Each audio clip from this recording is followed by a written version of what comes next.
but still alive. The officers never tried to help, call for backup, or make sure that other people were safe. Complaints filed against them by the Attorney General's office, calling what they did an act of vileness and depravity. It's a case that we first told you back in November. Now, our chief investigative reporter Lauren Traeger is showing us the video tonight that's never been seen publicly, and we do want to warn you, some of what you may see and hear may be disturbing.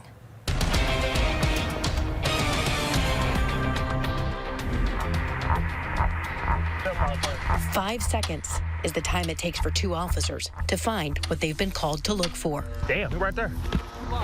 Somebody right there. Swear to God. No, he ain't dead. He alive.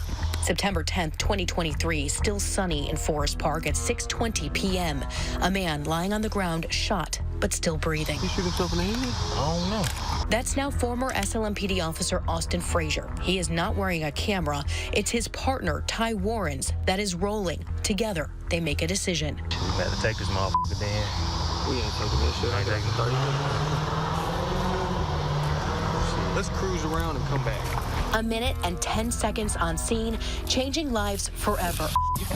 Laughing as they walk away from a person and the public who needed them to protect and serve. It's disgusting. It's really disgusting. Former St. Louis County Chief Tim Fitch, now a police consultant, had been appalled when we'd first shown him disciplinary complaint documents filed by Missouri's Attorney General, which accuse Warren and Frazier of what the state calls a, quote, reckless disregard for the safety of the public and another person. And now we've shown Fitch the officer's body camera videos obtained through a public records request. Certainly, it's even more disturbing just watching the video. St. Louis police had been called to Forest Park after a call from a person who said they were going to take their own life.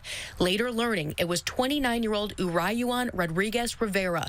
Disciplinary complaint documents say Frazier and Warren arrived on scene and located the man lying under a tree, shot in the head. Neither attempted to render any assistance, neither requested medical assistance, and neither, complaint documents say, attempted to locate a firearm. Let's cruise around and come back. Instead, they simply leave, and Warren turns off his camera. But about 10 minutes later, they come back to Forest Park and pretend they hadn't already been there. 522 priority. Go ahead. Have EMS respond for one subject, not conscious but breathing, barely. A third responding officer immediately calls in the scene. Yeah, he's snoring. Assessing the wounds. The man's breathing so agonizing, it's like a gasping for air. Where's the gun at? That third officer immediately notices something isn't right. You got a gun? Can't see one. As others arrive, they know to secure the perimeter. Hey, start it way up there and do the whole thing. Throughout several officers' body camera videos, you see them putting up yellow crime scene tape. Priority with privacy curtains. We're in a very exposed area of Forest Park. Calling to block the victim from view in the busy park and keep others away. Got a pulse still? They follow protocol He's breathing. He got a pulse. and attempt to help, Super weak, but I feel it. even when they know it's bad. There's not much we can do. Shoot. Yeah, we're going. He still got a pulse. So those officers did their jobs, and they do their jobs well. Guy down there by the tree, got gunshot wound through and through.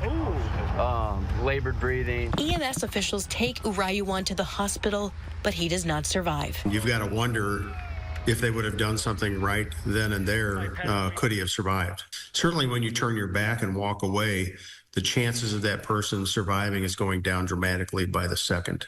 To you, is it just so wrong on its face? Yes, absolutely. That's not how most officers would respond to a call like that. In fact, Fitch says he can think of only one thing. I think it's just pure laziness is what it was. On video this time, Warren and Frazier walk away again, leaving their fellow officers to handle it now. You know, it's up.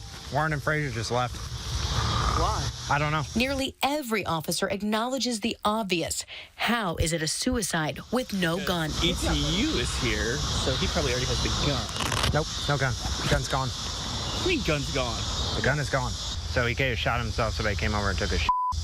I mean... Wouldn't shock me. Maybe somebody dumped him. You never know. I mean, St. Louis. Unless somebody picked it up and chucked it somewhere. Ultimately, the case was ruled a suicide. Urayuan had a history of suicidal ideations and had left notes of intent.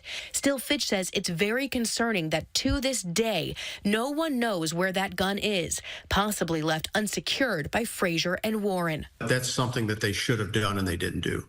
Did they endanger the safety of other people? Quite possibly, by not securing that firearm. And they certainly could have endangered the life of the individual. St. Louis police declined to provide an interview for this story, saying they cannot comment on specific personnel matters, but writing that, quote, appropriate disciplinary action will be taken if an officer is found to have violated policies. Urayuan's mother lives in Puerto Rico. She cannot believe what our reports have been revealing, telling us in a text message it was a, quote, lack of humanity, saying more, quote, I hope the full weight of the law falls on these so-called police officers.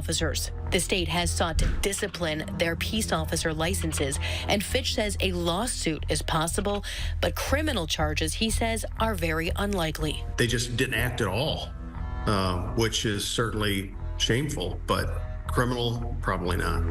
No, he ain't dead. He alive. It is the body camera video, which we should appreciate, Fitch says.